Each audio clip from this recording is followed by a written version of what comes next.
MT Novel Story. Kabanata 981. Supreme Cultivation Secret Author, Mu Fenglai.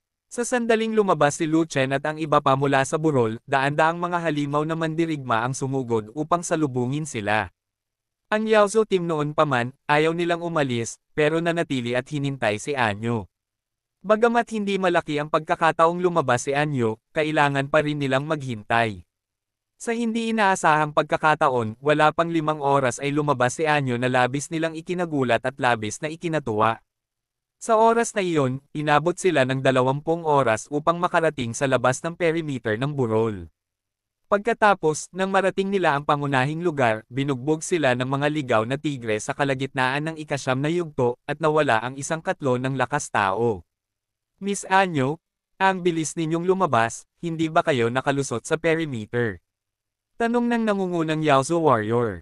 Malagpasan. Malungkot na sabi. Then, nakapasok ka na ba sa core area? Ang pinuno ng mga mandirigmang Yaozu ay natigilan, at muling nagtanong. Pumasok ka, malungkot na sabi. Kung gayon, nakakilala ka na ba ng isang barbarian na tigre sa kalagitnaan ng ika-9 na yugto? Muling natigilan ang pinuno ng mandirigmang Yaozu, at muling nagtanong. Nawala na ang lahat, sabi sa madilim na boses. His. Nang marinig ito, lahat ng mga demonyong mandirigma ay nagmulat ng kanilang mga mata ng demonyo, at sabay-sabay na napabuntong hininga. Sa kalagitnaan ng ika-9 na yugto, ito ay katumbas ng ikalawang kalamidad ng Heavenly Tribulation Realm. Ang mabangis na tigre ay isa ring makapangyarihang mabangis na hayop, ang lakas nito ay mas malaki pa kaysa sa ordinaryong pangalawang kalamidad ng Heavenly Tribulation Realm. Si Anyo ay walang iba kundi ang pagpino sa 5 anyo ng mga Diyos, kasama ang babaeng multo na nagpapadalisay sa 5 anyo ng mga Diyos, kahit na pareho silang martial arts talents, maaaring medyo mahirap labanan ang mga mabangis na hayop sa simula ng ika-9 na antas. Kaharap ang mid-9th level na power type na barbarian na tigre, maaari ba kayong mag-away? Noong panahong iyon, ang kanilang 4 na pangkat ng iba't ibang lahi ay pawang nililinang ang 5 anyo ng mga Diyos. Mayroong 6 o 7 daang katao sa kabuuan, ngunit sila ay pinukpok ng ilang ligaw na tigre sa ilang, at nagdusa ng matinding pagkalugi. Kung si Anyo at ang babaeng multo ay makakatalo sa mga ligaw na tigre sa kagubatan, ang kanilang lakas sa pakikipaglaban ay kakilakilabot, at least sila ay mga top-notch martial arts talents. Tulad ng para sa taong kabataang iyon, siya ay kalahating hakbang lamang sa paglinang ng isang Diyos, at maaari niya itong sandutin hanggang mamatay sa isang daliri. Walang gaanong oras para buksan ang lihim na kaharian, kaya magmadali at humanap ng mga pagkakataon. Sinabi ni Anyo sa mga mandirigmang Yaozu na iyon. Miss Anyo, dahil nakilala ka na namin, huwag na tayong maghanap ng pagkakataon, kailangan ka naming sundan. Sabi ng pinunong Yaozu warrior. Alam ni Anyo ang dahilan kung bakit nagpunta rito ang mga mandirigmang ito ay para protektahan siya, kaya agad siyang tumanggi, ayaw ng malaking grupo ng mga tagasunod.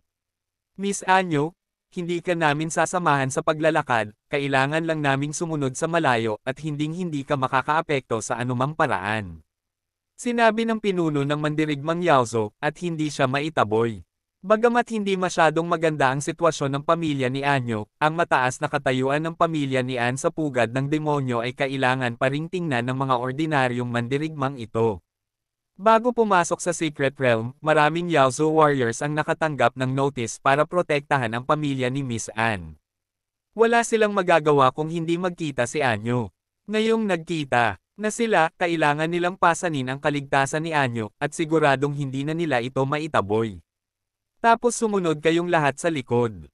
Alam din ni Anyo ang sitwasyong ito, kaya wala siyang choice kundi sabihin ito. Sumunod ka. Ang pinuno ng mga mandirigmang Yaozu ay tuwang-tuwa, at hinintay na makalayo ang 3 ni Anyo bago pinamunuan ang koponan upang makasabay, na may distansyang halos 10 milya. Iwanan ang mga burol at magpatuloy sa pagtakbo sa ilang. Ang paglalakbay ay ligtas at maayos, wala akong nakasalubong na tao, at wala akong nakitang mabangis na hayop. Walang anuman sa malawak na kaparangan na ito, kahit na maraming mga henyo at kayamanan. Si Lu Chen ay nagmumuni-muni habang siya ay naglalakad, sa isang kawalan ng pag-iisip. Matapos maglakad sa hindi malamang tagal, biglang natauhan si Lu Chen, iniunat ang kanyang kamay, at kinurot ang pulso ni Xiao Chen.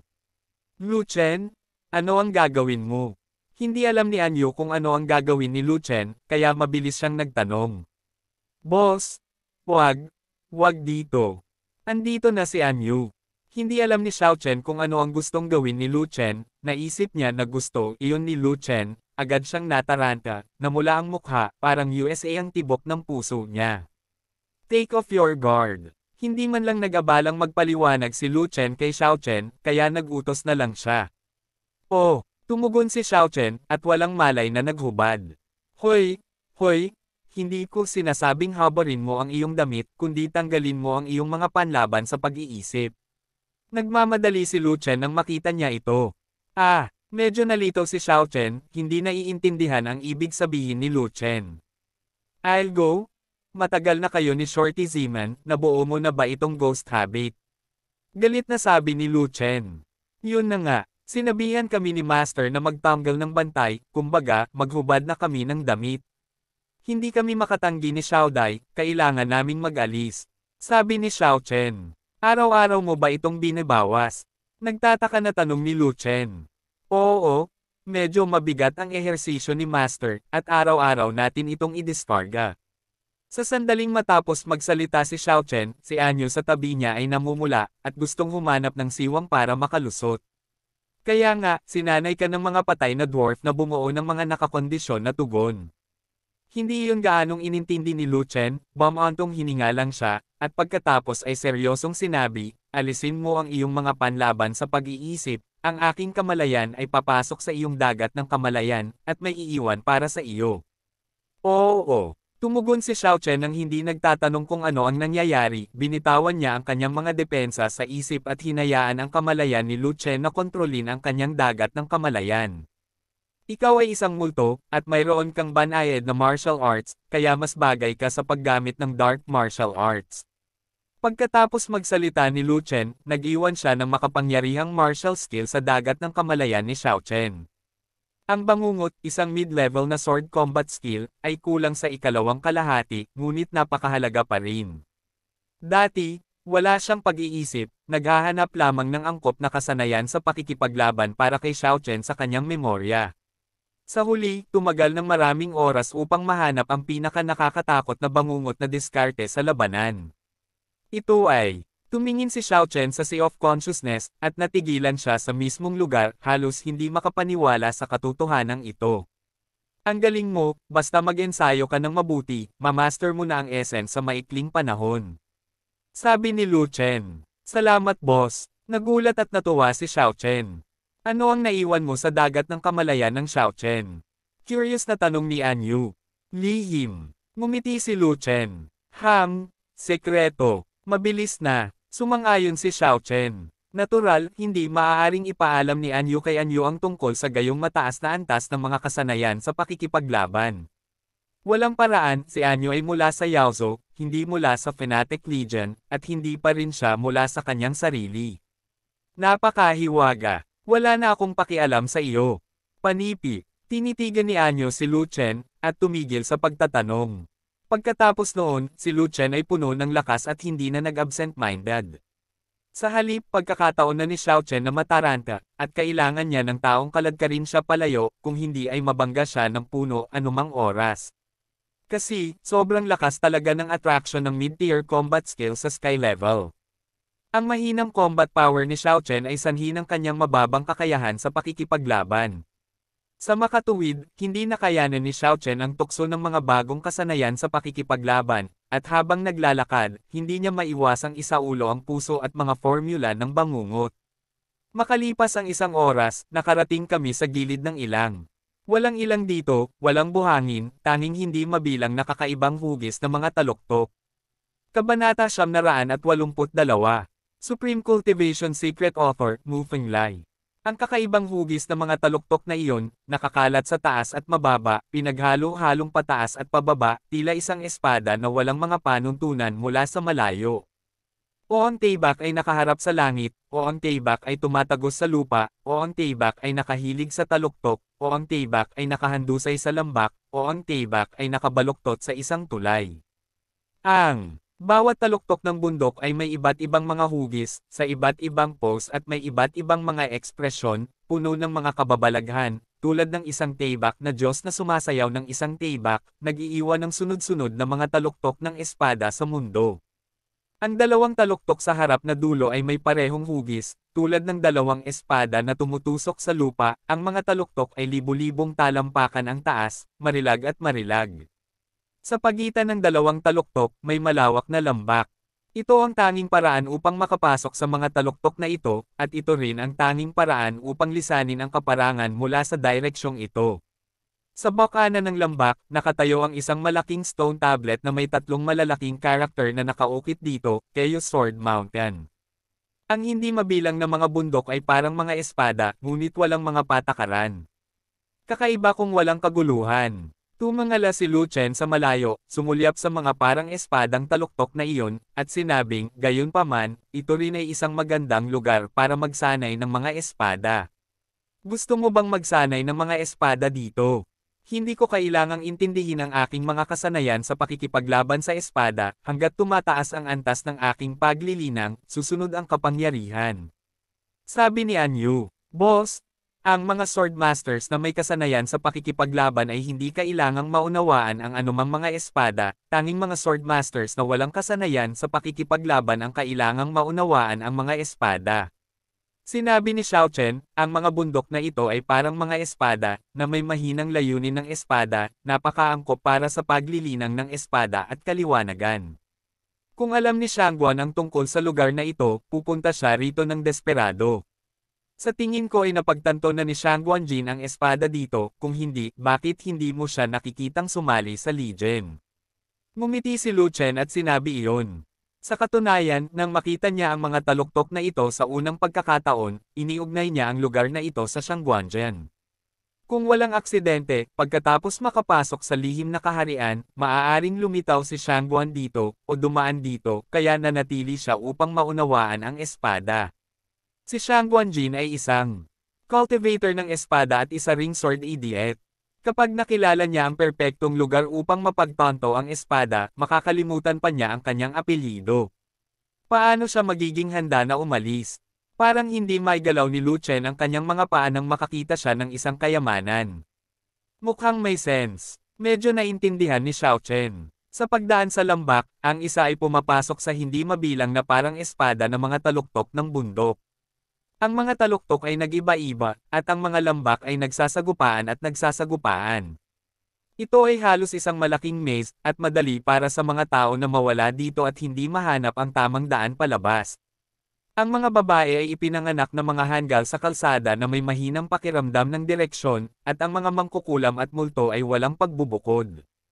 Kung ang dalawang babaeng ito ang manggenguna, natatakot ako na hindi sila makakalabas pagkatapos ng daan-daang oras. Sa kabutihang palad, si Lu Chen ay may malakas na pakiramdam ng direksyon, kung pupunta siya sa silangan, palagi siyang pupunta sa silangan, hindi kailanman magkakaroon ng anumang paglihis. Habang pinangungunahan ni Lu Chen ang direksyon sa isang nakapirming direksyon, silang tatlo ay mabilis na naglakad palabas sa pinakanakalilitong gitnang lugar.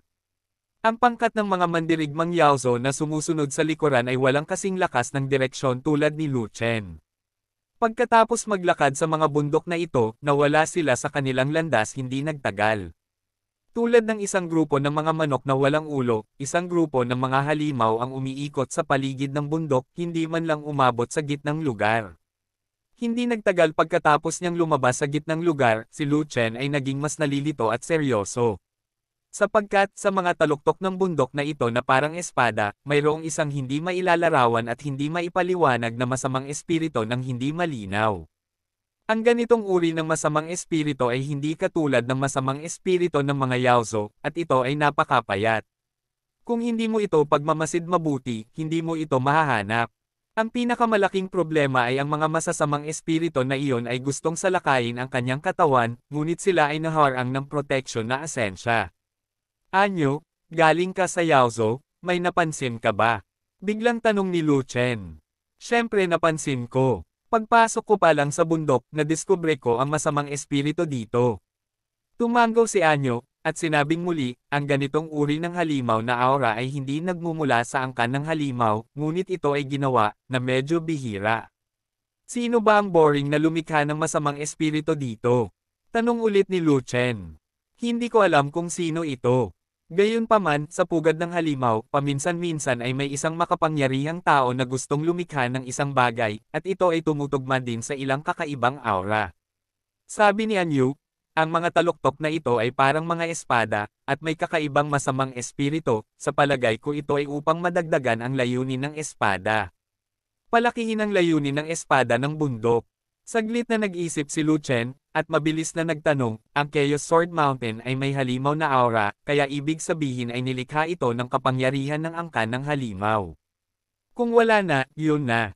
Sabi ni Anyu, masama iyon. Sa pag-iisip tungkol sa namatay na hari ng demonyo, nahulaan ni Lu Chen na ang Chaos Sword Mountain ay maaaring gawa ng Demon King sa kanyang buhay, at agad na lumiit ang kanyang mga mag-aaral. Ang Chaos Sword Mountain ay para sa lahi ng demonyo upang matuto ng mga espada, at ito ay hindi angkop para sa ibang lahi na matuto ng mga espada dito, kasama ang ating sangkatauhan.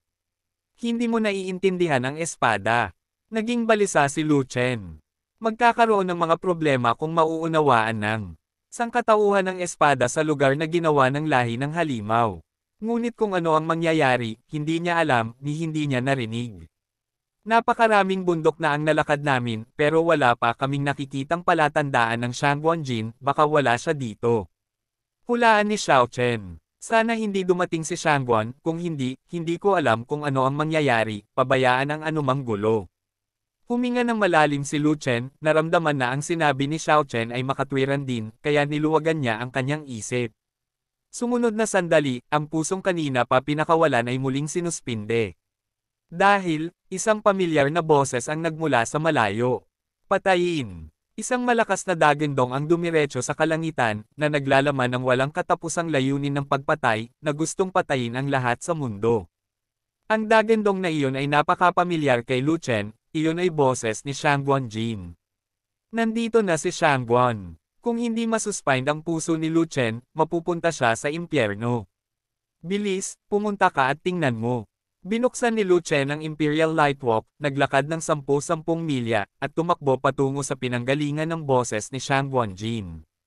Ngunit sa lugar na ito, ang mga bangkay ng mabangis na hayop ay nasa lahat ng dako sa daan, lahat sila ay tinaga hanggang mamatay ng mga espada, ang kanilang mga bangkay ay pinaghiwalay, at ang kanilang mga ulo ay pinutol ng isang tibak.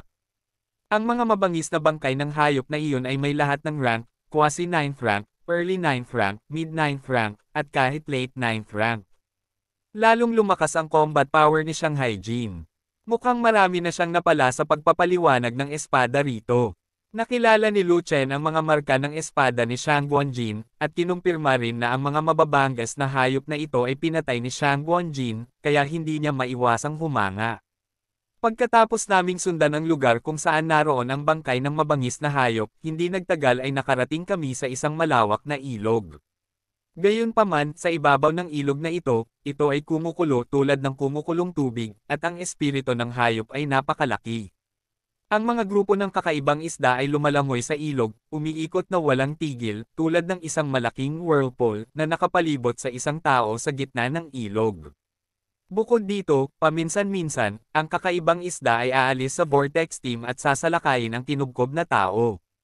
At ang taong iyon ay nababalot ng dugo, may hawak na espada sa kanyang kamay, walang tigil na paglalaslas at paglalaslas, sa isang paglalaslas ng isang espada, makakapatay siya ng kakaibang isda, at hinding-hindi siya mabibigo.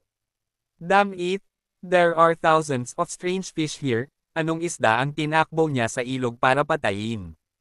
MT Novel Story. Kabanata 983. Supreme Cultivation Secret Author, Mu Fenglai. Gusto ni Shangguan na siya ang pumapatay ng isda. Bakit hindi mo gawing balisa si Lu Chen?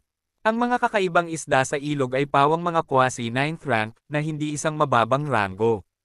Dahil ang quasi 9th level ay katumbas ng pagdadalisay sa 5 anyo ng mga Diyos. Ngunit hindi iyon ang punto.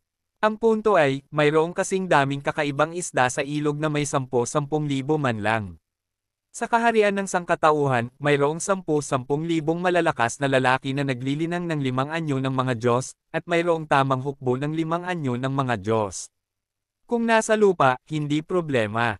Isakripisyo si Xinghe, hindi banggitin ang isang hukbo ng 10,000 mga Diyos na nagpapadalisay at 5 anyo, kahit 100,000 ay kayang pumatay sa kanilang lahat.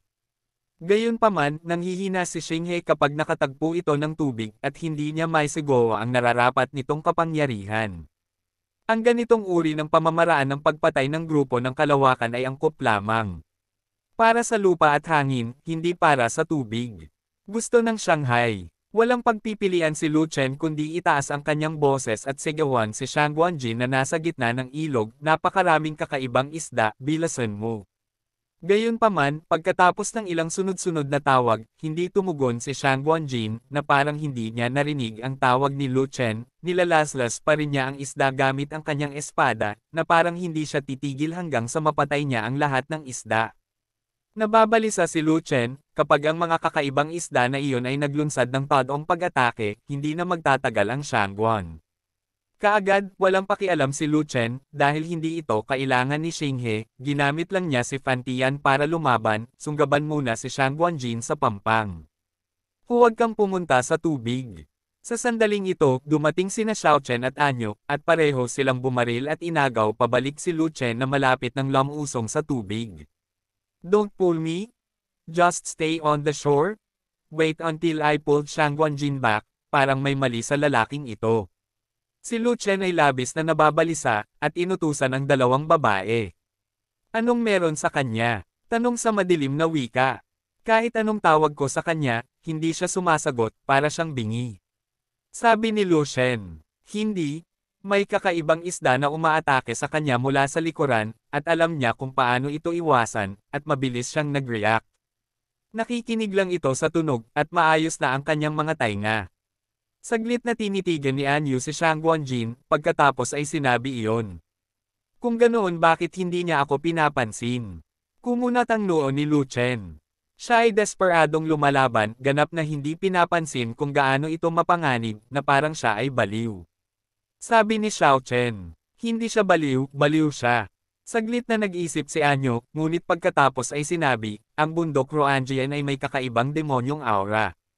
Kung napagtanto ng angkan ng demonyo ang espada dito, ayos lang.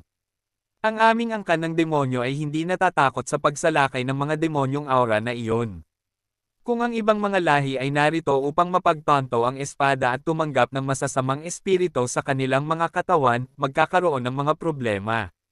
Sword Cultivator and Enlightened Sword, Self-Forgetfulness in Concentration, ang protective essence ay aalisin ng hindi namamalayan, o karamihan sa mga ito ay aalisin, na isang magandang panahon para sa mga masasamang espiritu na iyon upang sumalakay.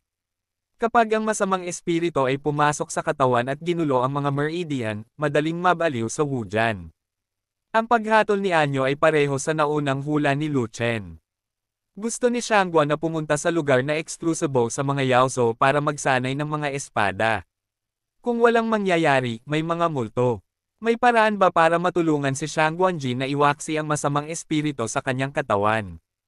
Tanong ni Lu Chen. Mayroon. Tumango si Anyo at sinabing, hanggat may sapat na halimaw na mandirigma na handang tumulong, mainam na sipsipin ang halimaw na enerhiya sa kanyang katawan ng magkasama. Ilang Yaozu warriors ang kailangan. Hindi bababa sa 100 tao. Nasaan ang Monster Clan warrior na sumusunod sa iyo? Ewan ko, hindi ko pa sila nakikitang nakasunod, baka naligaw ako ng landas. Isang grupo ng mga hanggal sa kalsada. Galit na nagmura si Lu Chen, pagkatapos ay kumawala sa kamay ng dalawang babae, tumalon sa ilog. Lu Chen, bumangon ka dali. Boss, masyadong delikado. Nagulat si Anyo at Xiao Chen, at nagmamadali silang tumawag, at gusto pang pumunta sa tubig para sumunod. Uulitin ko, bawal kayong bumaba. Inilabas ni Lu Chen ang kanyang ulo mula sa tubig, na may malamig na mukha, at inutusan ang dalawang babae sa hindi maikakailang tono. Pagkatapos, sumisid si Lu Chen sa tubig at nawala. Bumaba ako para tulungan ka. Sinabi ni Anyo habang naglalakad siya patungo sa ilog, ngunit hinayla siya pabalik ni Xiao Chen, ito ang utos ng boss, sinusunod namin ito ng walang kondisyon. Hindi niya ako tao, hindi niya ako mautusan. Galit na sabi ni Anyo. Ayaw niya sa mga taong sumusuway sa utos, pati na sa mga babae.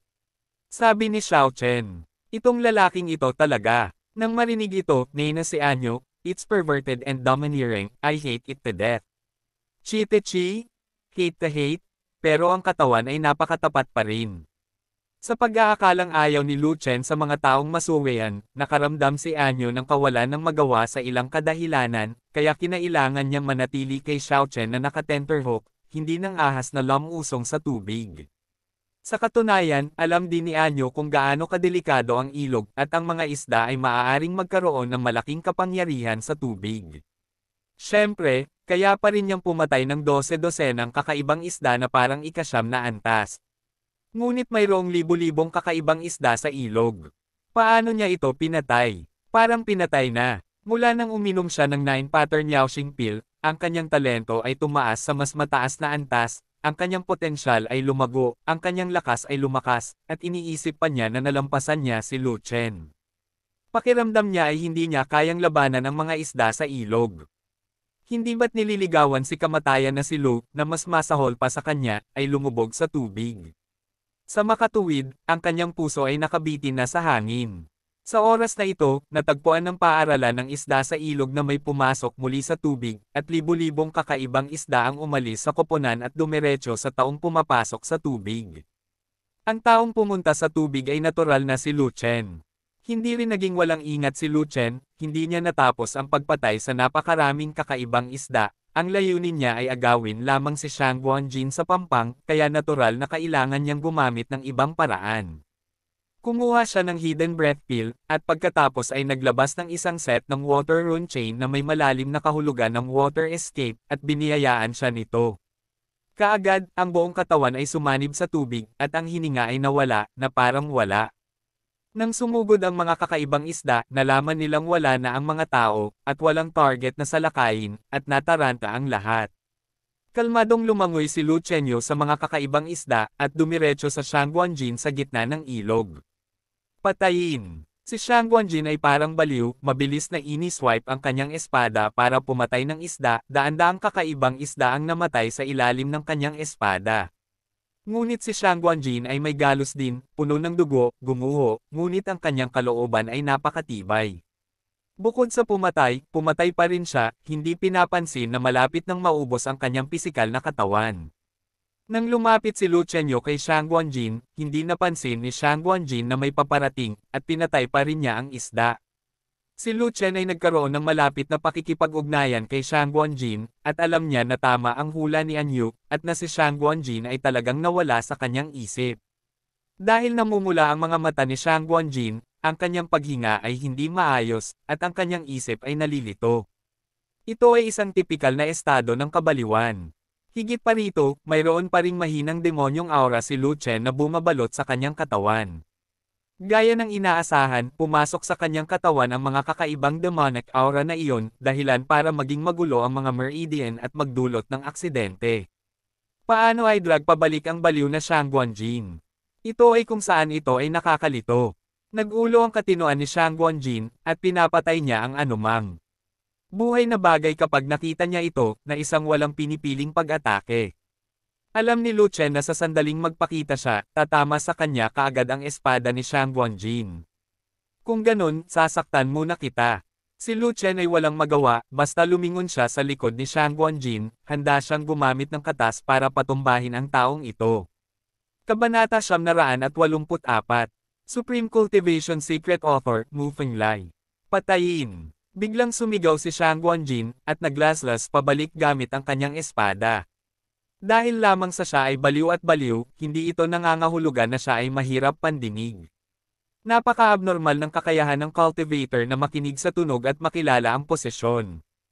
Hanggat may bahagyang paggalaw sa likod niya, tumpak niyang matukoy ang posisyon ng kalaban, at pagkatapos ay ilabas ang kanyang espada upang patayin ang pinagmulan ng tunog. Ito ay tiyak na dahil dito kaya siya ay nagpumilit sa ilog ng napakatagal nang hindi inaatake hanggang sa mamatay ng kakaibang isda mula sa likuran. Ang espadang iyon ay naglaslas, na may malakas na kalooban, hindi lamang nabasag ang kawalan, ngunit ikinulong din si Lu Chen sa pagtakas sa tubig. 4 na dragon ang lumalaban. Nag-aatubili na tinawag ni Lu Chen ang kanyang katawan ng labanan, pinalakas ang kanyang lakas, at lumabas sa tubig, tumakas mula sa pagtakas sa tubig, at nagpakita. Kamay ni Tian Tian. Hinawakan ito ni Lu Chen gamit ang isang kamay at hinarap ang napakabangis na espada ng kalooban. Na-snap. Ang talam ng espada ay tumama sa kuko, ngunit nasalo ng kuko, at hindi na makahampas. Ang kanang kamay ni Lu Chen ay mahigpit na hinawakan ang espada ni Shang Guanjin, ngunit ang palad ng kanyang kamay ay naputol ng talam, at ang dugo ay mabilis na umaagos. Shang Guanjin, ako ito, Lu Chen. Malakas na tumawag si Lu Chen, sinusubukang gisingin si Shang Guanjin. Sa kasamaang palad, nais ni Shang Guan na tumugon kay Lu Chen ng isang salita lamang, patayin. Ang espada ay hinawakan ng mahigpit ni Lu Chen, ngunit hindi ito mabawi ni Shang Guan, ngunit binitawan niya ang kanyang kamay at sinuntok si Lu Chen. Hindi mo matatalo ang katas, ang matingkad na patpat lang ang magagawa mo. Bumantong hininga si Lu Chen, at hinampas ang kamao ni Shang Guanjin gamit ang kanyang kaliwang kamay, at pagkatapos ay naging hand knife, tinaga ang leeg ni Shang Guanjin ng paalang. Flick! Ang kutsilyo sa kanyang kamay ay tumama sa kaliwang leeg ni Shang Guanjin, na gumawa ng malakas na putok. Kaagad, pinugutan ng ulo si Shang Guanjin at nahimatay. Hinawakan ni Lu Chen si Shang Guanjin, at nang papatayin na niya ito, nalaman niyang bumilis ang whirlpool ng mga isda at nagsimulang umatake sa lahat ng paraan. Nasa desperado siyang sitwasyon. Noong una, gustong pahirapan ng paaralan ng mga isda si Shang Guanjin ng dahan-dahan, kaya hindi nila lubusang tinugkob si Shang Guanjin. Ngunit nang ipatawag ni Lu Chen ang kanyang katawan, ang enerhiya ay sumabog na nakakaapekto sa mga paaralan ng isda sa buong ilog. Ang paaralan ng mga isda ay natakot, at lahat sila ay nagalit, at agad na naglunsad ng isang pag-atake, sinusubukang punitin si Lu Chen. At may hawak na lalaki si Lu Chen, kaya hindi niya magagamit ang water-type na rune chain para makatakas. Gusto niyang itapon si Shang Guanjin sa pampang, ngunit nalaman niyang napakalayo nito sa dalampasigan. Kung masyadong mahaba ang paglipad ni Shang Guanjin sa hangin, mamamatay siya ng kakaibang isda na lumilipad palabas ng tubig. Maliban na lang kung sumuko siya kay Shang Guanjin at tumakas mag-isa, ngunit imposible iyon. Lu Chen? Talagang sumuko ka sa pagtatanim ng espada. Boss, iyon lang ang daan, kung hindi, kailangan mong pumasok. Nakita ni Anyo at Xiao Chen na nasa malayong pampang na si Lu Chen ay may paraan para protektahan ang kanyang sarili, kaya lahat sila ay nagsalita upang hikayatin siya. Ngunit nabingi si Lu Chen at nanatiling hindi natinag. Imposibleng isuko si Shang Guanjin, at mayroon pa rin siyang huling paraan. Magtaas ng sundalo sa loob ng 1,000 araw, gamitin mo saglit, oras na para maglaro ka. Inabot ni Lu Chen ang Chaos Bead, diretsyong sinubak ang Lingquan Pool, at hinaila ang Qin Lin Zhao na natutulog sa pool. Dagendong. Nagulat si Qin Lin Zhao, at agad na nagalit. Sa isang dagendong, ginulat nito ang mundo, at nagulat din ang libu-libong kakaibang isda na umaatake. Kasabay nito, nagulat din sina Anyo at Xiao Chen sa pampang. Zhao, halimaw yan. Paano magkakaroon ng mga hayop sa ilog na ito? Ang halimaw at multo na ito ay nataranta. I'm sleeping soundly, and I'm evolving while I'm sleeping, bakit hindi mo ako paalisin dito? Pinandilatan ni Qin Lin Zhao si Lu Chen. Kakain na, paano ka kakain kung hindi ka babangon? Ngumiti si Lu Chen. Kumain ka na. Napasulyap si Qin Lin Zhao sa paligid, at may madilim na bilog, puno ng kakaibang isda na takot at hanggal. Sa sandaling iyon, naunawaan ni Qin Lin Zhao kung bakit ito hiniling ni Lu Chen na lumabas, ito ay para sa tulong nito. Hindi ako gutom. Kakaibang tumawa si Qin Lin Zhao, sadyang nagpapahirap kay Lu Chen. Hindi ka ba nagugutom? Iniunat ni Lu Chen ang kanyang kamay upang kunin ang isa sa mga kuko ng Qin Lin Zhao, at ang kanyang banal na sentido ay sumalakay, halos matakot si Qin Lin Zhao sa kanyang isipan. Hoy! Huwag ka ngang magulo, banibiro lang kita. Ang Qinlin Flood Dragon ay natakot na ang kalooban ni Lu Chen ay mamarkahan sa dagat ng kamalayan nito, kaya agad siyang nawalan ng malay. Sa totoo lang, gutom na gutom ako, malapit na akong mamatay sa gutom, sa totoo lang, hindi ko magsinungaling sa iyo. Kung gayon, kainin ang lahat ng kakaibang isda na ito. Sabi ni Lu Chen. Pupunta ako, napakaraming isda dito, kahit 10,000, sinusubukan mo ba akong patayin? Sabi ni Qin Lin Zhao na may mapait na mukha. Ngunit sinabi iyon ni Lu Chen, na may tonong hindi pumayag si Qin Linzhao na tumanggi, nakain na ang isda, ngunit kailangan kong iluwa ang mga table tasks ng isda, kapakipakinabang ako. Ang mga pildores ng isda ay talagang mga pildores ng hayop. Ang 10,000 beast pill ay isang malaking mapagkukunan, paano ito masasayang ni Lu Chen? Lahat tama. Walang pagpipilian si Qin Linzhao kundi ang sumunod, hindi nang ahas na lokohin si Lu Chen. Matagal na rin itong kasama ni Lu Chen, at medyo alam nito ang init ng ulo ni Lu Chen, kaya tiyak na hindi ito isang master para pakialaman. Ito ay naging guman sa pananatili sa Chaos Orb, at hindi nito magagawa kung wala ang Ling Quan Pool. Pinakamainam na tulungan si Lu Chen na pangasiwaan ang mga bagay ng masunurin, kung hindi ay papatayin ito ni Lu Chen. Dagandong. Ang Qin Linzhao ay tumalikod at umungal sa paaralan ng mga isda. Ang mga sound waves sa Dagandong ay kumalat na naging sanhi ng hindi mabilang na kakaibang isda upang manginig at hindi maglakas loob na gumalaw. Si Zhao ay isang halimaw.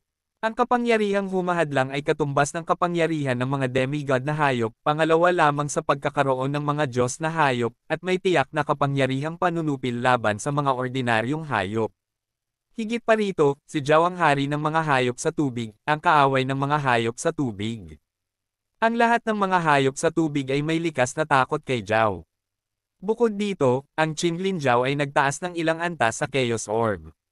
Bagamat ito rin ay malasyam na antas, ang antas ay kapareho ng mga kakaibang isda na iyon, ngunit ang Zhao ay isang halimaw na mas malakas kapag nakatagpo ito ng tubig, at ang lakas ng pakikipaglaban nito sa tubig ay higit na nakahihigit kaysa sa parehong antas. Hindi ito maihahambing sa mga kakaibang isda. Higit sa lahat, ang Qin Linzhao ay may kakaibang supernatural na kapangyarihan sa tubig, at ang isang Qin Linzhao ay maaaring pumatay ng libu-libong halimaw na isda ng parehong antas. Isang malaking subo si Qin Linzhao at sinipsip ang lahat ng kakaibang isda. 10,000 kakaibang isda ang nataranta, hindi makawala sa lakas ng higop ng Green Scale Dragon, sunod-sunod silang sinipsip sa bibig ng dragon, at pagkatapos ay nilamon ng berdeng kaliskis na dragon. Pagkatapos ng isang stick ng insenso, lahat ng kakaibang isda sa ilog ay nilamon ng Qin Linzhao.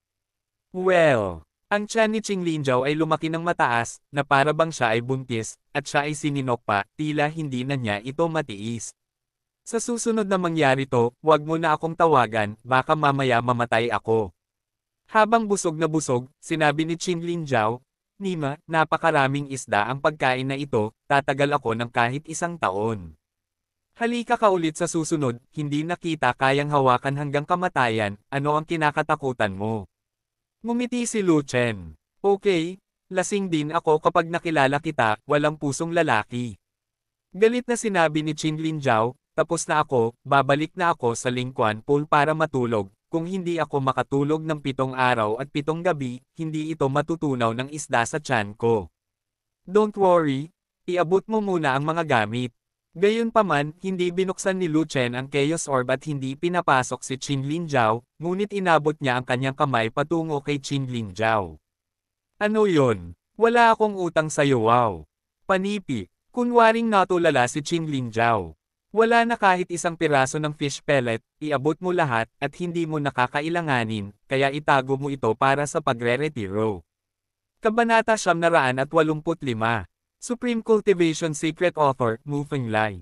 Kadalasan kapag kumakain ako ng mga ganid na hayop, kinakain ko sila kasama ng mga beast pill, dahil ang beast pill ay naglalaman ng maraming enerhiya, na isang mahusay na tonic.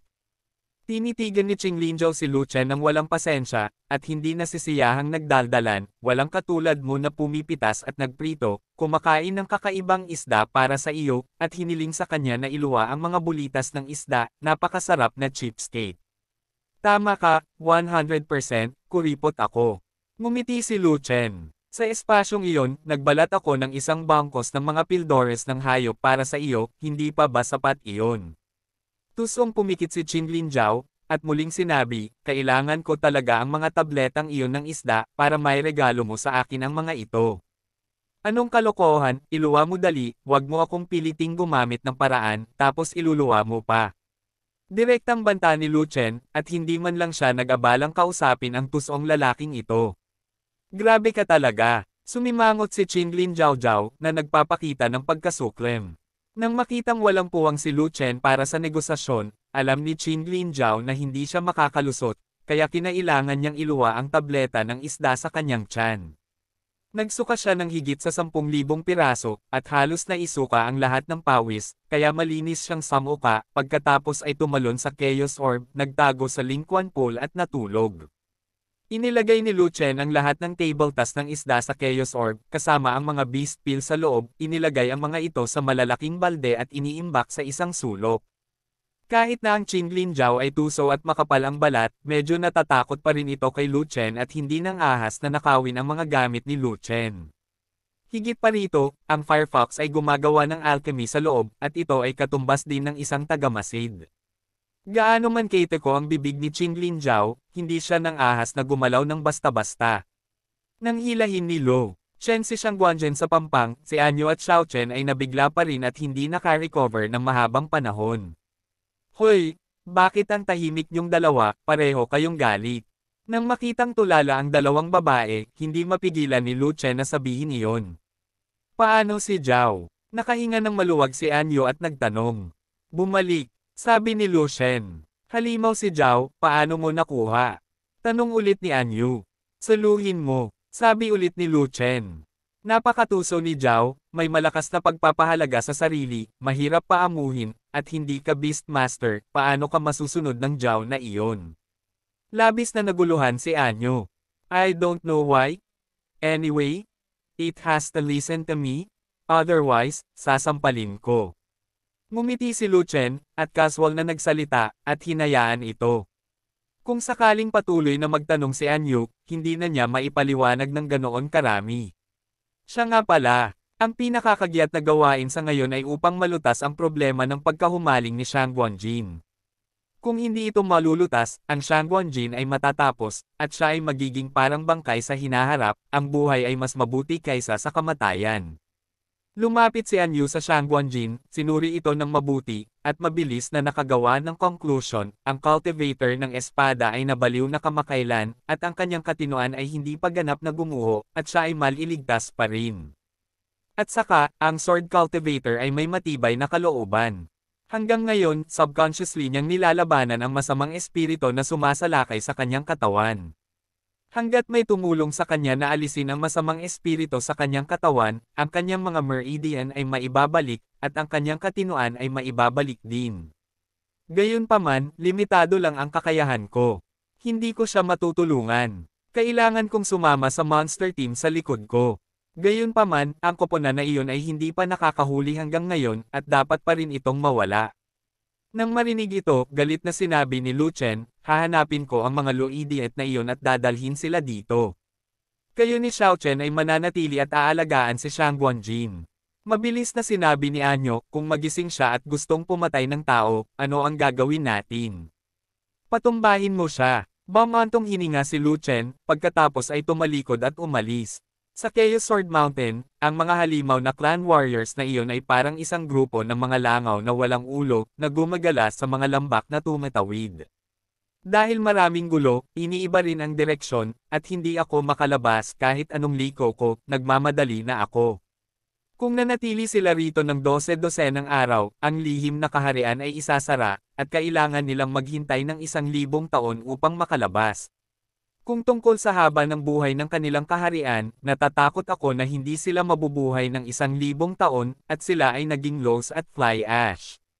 Bakit ang mga lambak na ito ay nagiging mas at higit na magkakatulad habang ako ay pumunta, ako ay lalo akong nagpanik. Damn it, who led the way? The sense of direction is too weak, bakit parang lagi kang umiikot sa pwesto? Baka, hindi tayo makalabas, ano ang dapat nating gawin? Kung alam ko lang na ang Luenjian Mountain ay isang labyrinth, nabugbog na sana ako at hindi na ako makapasok.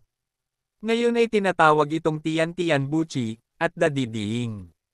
Huwag kang mag-alala, mamamatay tayong lahat dito.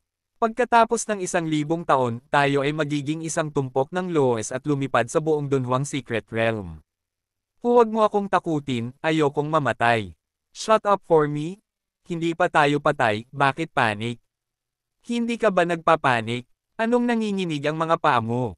Ako. Ang isang grupo ng mga mandirigmang Yaozo ay nanginginig, lahat sila ay nataranta, at lahat sila ay nadama na sila ay mamamatay sa Chaos Sword Mountain. Hay! Sa sandaling ito, isang tawa ang tumunog at kumalat sa buong lambak. Lahat ng mga mandirigmang Yaozo ay tumangala at nakita si Lu Chen na naglalakad pababa ng burol patungo sa kanila ng nakangiti. Ikaw, hindi ba kasama mo si Miss Anyo? Paano si Miss Anyo? Nagmamadaling bati sa kanila ng pinuno ng mga mandirigmang Yaozo. Hinihintay kanya sa gilid ng Chaos Sword Mountain, sa tabi ng isang ilog. Sabi ni Lu Shen, lumabas ka na pala. Nakahinga ng maluwag ang nangungunang Yaozo warrior. Ano naman sayo? Alam na tanong ni Lu Chen. Okay lang tayo, dahan-dahan lang, huwag kang magmadali. Ayaw aminin ng pinuno ng mga mandirigmang Yaozo na sila ay Lu Chi, at ayaw nilang mawala ng mukha sa harap ni Lu Chen, kaya sinampal nila ang kanilang mga mukha para magpanggap na mataba. Ayan, dahan-dahan ka, mauna na ako. Nakikita ni Lu Chen ang maliit na panlilinlang ng taong ito sa isang sulyap, ngunit hindi siya nagsabi ng totoo, ngunit sumabay sa agos, nagkukunwaring umalis, at sigurado, may huminto. Kuya Lu, huwag kang umalis, anong gagawin natin kung aalis ka? Tama, Kuya Lu. Huwag kang maniwala sa kalokohan ng lalaking iyon, talagang naligaw tayo. Kuya Lu, ilabas mo na kami dito sa ghost place, ayaw naming tumambay dito habang buhay, ayaw naming mamatay dito. Kuya Lu, ang pagliligtas ng buhay ay mas mabuti kaysa sa pagtatayo ng 7 antas na pagoda. Kuya Lu, mayroon tayong daan-daang buhay dito, maaari kang magtayo ng 700 level na pagoda. Ang iba pang mga Monster Clan warriors ay sunod-sunod na sumugod, pinalibutan si Lu Chen, nagreklamo, at gustong sumama kay Lu Chen kahit ano pa ang mangyari. Di ba sabi mo okay lang? Sinulyapan ni Lu Chen ang pinuno ng mandirigmang Yaozo na nagpapakita ng pagkagulat. Namula ang pinunong mandirigmang Yaozo, at bago pa siya makapagsalita, unang tumugon ang ibang mandirigmang Yaozo, sinampal siya sa mukha. Huwag kang maniwala sa kalokohan niya. Kung tutuusin, namamatay tayo.